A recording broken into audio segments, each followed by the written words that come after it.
जब सब जगह खिचड़ी पक रही हो आपकी नाकामी की, आप हिम्मत लाओ, मेहनत करो और खीर बंटवा दो अपनी कामयाबी की। नमस्कार, जय हिंद दोस्तों, स्वागत है आपका आपके अपने YouTube channel quick revision classes पर। आज के इस वीडियो में हम करने वाले हैं सामाजिक नियंत्रण और सामाजिक परिवर्तन पार्ट 2। बहुत ही इंपॉर्टेंट टॉपिक है, यहाँ से आपके प्रश्न परीक्षा में पूछे जाएंगे।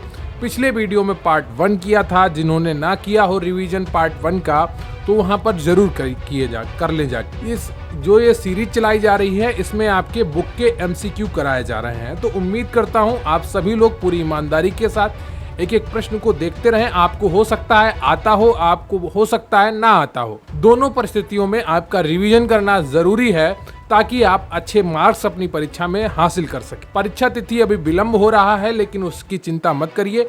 आपकी परीक्षा का आयोजन हर हाल में होगा और 2023 में ही होगा, ये मेरी गारंटी है। इसलिए आप पढ़ते रहिए अपनी योजना के साथ, अपनी तैयारी के साथ। क्लियर आपको? तो चलिए शुरू करते हैं आज का ये वीडियो। लेकिन उससे पहले मैं आपसे निवेदन करूंगा, कृपया वीडियो को लाइक कर लीजिएगा। चैनल पर नया है तो चैनल को सब्सक्राइब कर लीजिएगा। अगर कोई भी समस्या हो तो आप स्क्रीन पर दिख रहे व्हाट्सएप नंबर पर मैसेज कर सकते हैं। कृपया कॉल मत करिएगा, कॉल करने के लिए कोई भी उपलब्ध नहीं है। व्हाट्सएप मैसेज कर सकते हैं। आपकी कोई भी जरूरत हो, कोई भी आवश्यकता हो, स्क्रीन पर जो नंबर दिखता है उस पर आप व्हाट्सएप मैसेज कर सकते हैं। क्लियर आपको?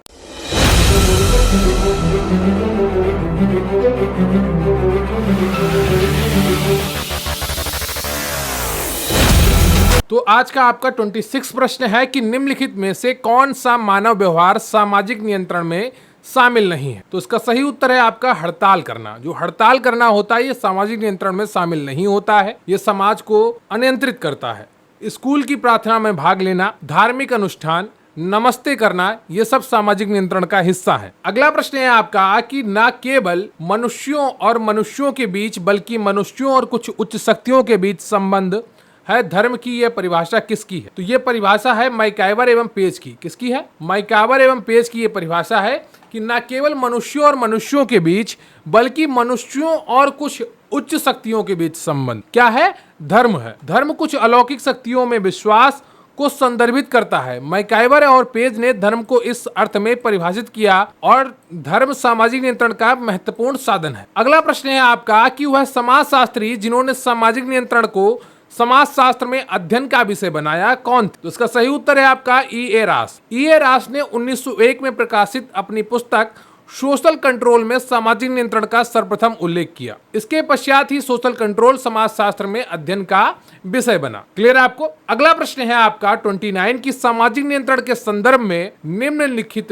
निम्न में से कौन सही सुमेलित नहीं है? तो प्रश्न को छोड़िए, आप सीधे सही सुमेलित देख लीजिए। सीमा शुल्क जो होता है ये अनौपचारिक नियंत्रण होता है और परंपरा जो होती है ये भी आपकी अनौपचारिक नियंत्रण होता है। उपहास आपका अप्रत्यक्ष एवं समग्र नियंत्रण होता है और संस्कार आपका अनौपचारिक नियंत्रण होता है। क्लियर आपको? अगला प्रश्न है आपका कि 30वां कि निम्नलिखित साधनों में से कौन सा सामाजिक नियंत्रण में जनरीति का उदाहरण है? तो इसका सही उत्तर है आपका नमस्ते करना। नमस्ते करना एक जनरीति है। क्लियर आपको? अगला प्रश्न है आपका कि सामाजिक परिवर्तन को बुनियादी संरचना में परिवर्तन के रूप में किसने परिभाषित किया है? तो इसका सही उत्तर है आपका गिंडेस। गिंडेस के अनुसार सामाजिक परिवर्तन का अर्थ बुनियादी संरचना या बुनियादी संस्था में परिवर्तन से है। क्लियर आपको? तो ये चीजें आप समझते होंगे। सामाजिक परिवर्तन तो आप बहुत अच्छे अब तक समझ चुके होंगे, नियंत्रण भी समझ चुके होंगे। बुनियादी संरचना क्या होती है? किसी चीज की जो मूलभूत आधार होता है, जो संरचना होती है, उसी को बुनियादी संरचना कहते हैं। निम्नलिखित विशेषताओं में से कौन सामाजिक परिवर्तन की विशेषताएं हैं? 32 प्रश्न है आपका और ऑप्शन है आपके विश्वव्यापी प्रक्रिया, असमान तथा सापेक्षिक गति, निश्चित भविष्यवाणी का अभाव या उपयुक्त सभी। तो इसका सही उत्तर है आपका डी, उपयुक्त सभी। क्लियर है आपको? तो ये बुक का रिवीजन है। बुक में जो MCQ दिए गए हैं, काफी लोगों ने किताबें सारी नहीं खरीदी हैं, तो जो अभी एक बुक है मेरे पास उसके सारे MCQ आपको करवाए जा रहे हैं। दूसरी बुक के भी आपको आगे MCQ कराए जाएंगे। बिल्कुल भी चिंता मत करिए, आपकी तैयारी लगातार होती रहेगी। सामाजिक परिवर्तन की विशेषताओं में विश्वव्यापी प्रक्रिया, असमान तथा सापेक्षिक गति, निश्चित भविष्यवाणी नहीं किया जाना, जटिलता, सामुदायिक परिवर्तन, विविध स्वरूप इत्यादि शामिल है। क्लियर आपको? तो 32 का डी ऑप्शन आपका बिल्कुल सही है। अगला प्रश्न है आपका कि वह समाजशास्त्री जिसने सामाजिक परिवर्तन की विशेषताएं आधुनिक समाज को ध्यान में रखते हुए बताई हैं वो कौन है?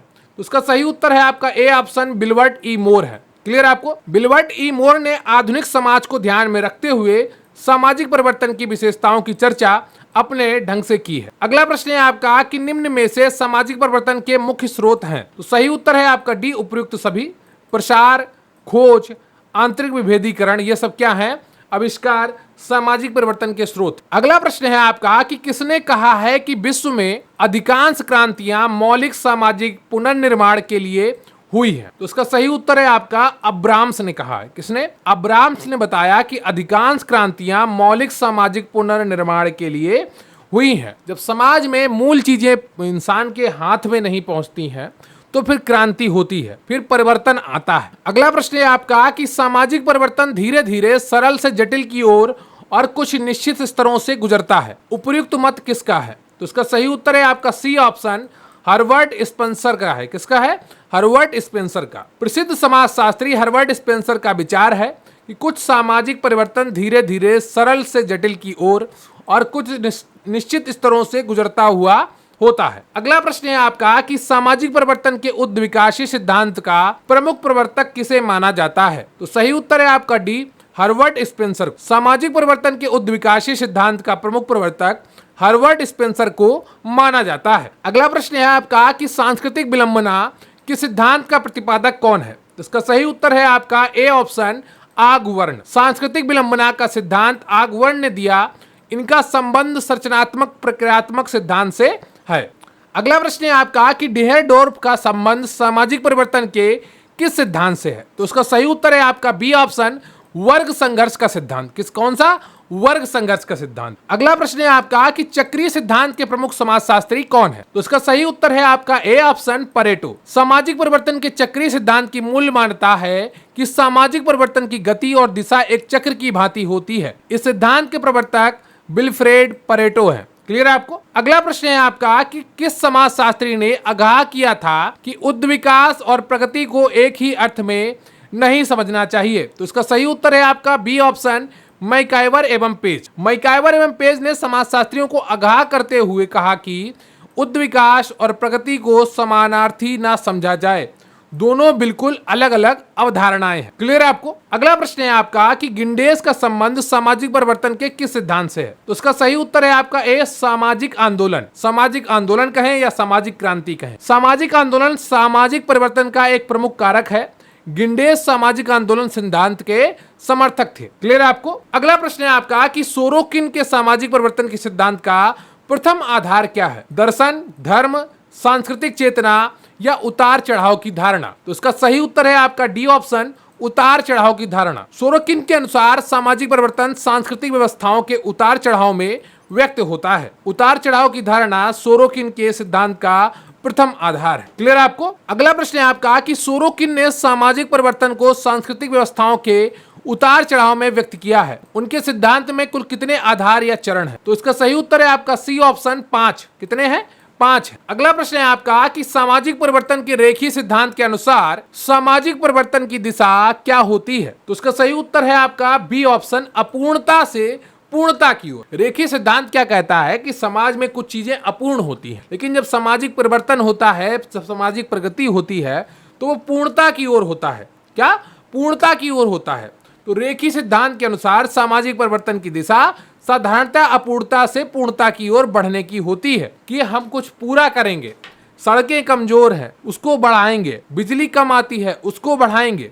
तो क्या है जो हमारे जीवन में कम है, हमारे समाज में कम है, जो समाज में अपूर्ण है, उसको पूर्ण बनाने की कोशिश करना ही समाज का ये रेखीय सिद्धांत का है। क्लियर आपको? अगला प्रश्न है आपका the function of social conflict किसकी रचना है? इसका सही उत्तर है आपका प्रो लिविस एक Coser. The function of social conflict 1954 में प्रोफेसर लिविस एक कोजर की रचना है। अगला प्रश्न है आपका कि संघर्ष का प्रकारवादी सिद्धांत किसकी देन है? इसका सही उत्तर है आपका डी कोजर का। संघर्ष के प्रकारवादी सिद्धांत का प्रतिपादन प्रोफेसर लिविस ए कोजर ने किया है। उनका मानना है कि संघर्ष से केवल विघटन ही उत्पन्न नहीं होता, बल्कि सामाजिक संघर्ष का संगठनात्मक प्रकार अधिक महत्वपूर्ण है। अगला प्रश्न है आपका सत्ता के लिए संघर्ष का सिद्धांत किसने दिया है? उसका सही उत्तर है आपका डी रैल्फ डेहरनडोर्फ। रैल्फ डेहरनडोर्फ का संघर्ष सिद्धांत मूल रूप से सत्ता के संबंधों पर आधारित है। उनका मानना था कि सत्ता संरचना संघर्ष पर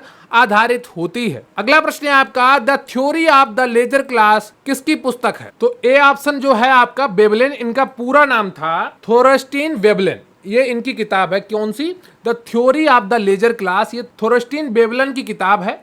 इस पुस्तक में उन्होंने अपने प्रौद्योगिकी द्वारा सामाजिक परिवर्तन का सिद्धांत दिया है। क्लियर है आपको? अगला प्रश्न है आपका कि निम्नलिखित में से किस समाजशास्त्री ने यह माना है कि प्रौद्योगिकी प्रत्यक्ष रूप से सामाजिक परिवर्तन का कारण है? तो इसका सही उत्तर है आपका बी, वेबलन ने। तो वेबलन के अनुसार उत्पादन का प्रकार अर्थात प्रौद्योगिकी सर्वप्रथम आर्थिक संरचना में परिवर्तन लाती है, अतः प्रौद्योगिकी को प्रत्यक्ष रूप में सामाजिक परिवर्तन का कारण माना जाना चाहिए। तो क्या है, इन्होंने कहा कि प्रौद्योगिकी जो होती है वो प्रत्यक्ष रूप से सामाजिक परिवर्तन का एक कारण है। क्लियर है आपको? अगला प्रश्न है आपका कि निम्न में से कौन सही सुमेलित नहीं है? तो A, the theory of the leisure class Veblen की है, ये अभी आपको बताया गया। The function of social conflict Coser की है, ये आपको अभी बताया गया। कम्युनिस्ट मैनिफेस्टो कार्ल मार्क्स का है। और द स्टडी ऑफ स्टोरी, ये अर्नाल्ड टाइनबी की रचना है। किसकी है? अर्नाल्ड टाइनबी की रचना है, स्पेंगलर की नहीं है। क्लियर है आपको? अगला प्रश्न है आपका कि निम्न में से किस विद्वान ने विधि को सामाजिक अभियंत्रण का उपकरण माना है? तो इसका सही उत्तर है आपका ए ऑप्शन, रास्को पाउंड ने माना है। किसने? रास्को पाउंड ने विधि को, जो कानून है, उसको सामाजिक अभियंत्रण का एक उपकरण माना है। क्लियर है आपको? तो ये आपका सामाजिक नियंत्रण और सामाजिक परिवर्तन के एमसीक्यू का बुक रिवीजन कंप्लीट हुआ। मुझे उम्मीद है कि आपने पूरा जो टॉपिक है उसको सही से समझा होगा, एक एक प्रश्न को देखा होगा और चीजों को अपने अंदर समाहित किया होगा। कमेंट करके जरूर बताइएगा कि आज के इन प्रश्नों में से आपके कुल कितने प्रश्न सही हुए हैं और आपकी तैयारी कैसी चल रही है। देखिए, निराश मत होइए, चीजें आपकी पक्ष में होंगी और हर हाल में होंगी। बस आशावान रहिए, खुद का जो मोटिवेशन है वो ऊंचा रखिए, खुद को डेली मोटिवेट करते रहिए। चीजें कठिन आती हैं, समय कठिन आता है, लेकिन वक्त बदलता रहता है, वक्त का नियम है उसको बदलना है। तो इन चीजों को ध्यान में रखिए और अच्छे से तैयारी करते रहिए। मेरी शुभकामनाएं सदैव आपके साथ रहेंगी। कृपया वीडियो को लाइक कर लीजिएगा, चैनल पर नए हैं तो चैनल को सब्सक्राइब कर लीजिएगा। कमेंट करके जरूर बताइएगा कि ये वीडियो कैसा लगा और अपने दोस्तों के साथ जरूर शेयर करिएगा। तो थैंक यू वेरी मच, बहुत बहुत धन्यवाद आपका। जय हिंद, जय भारत।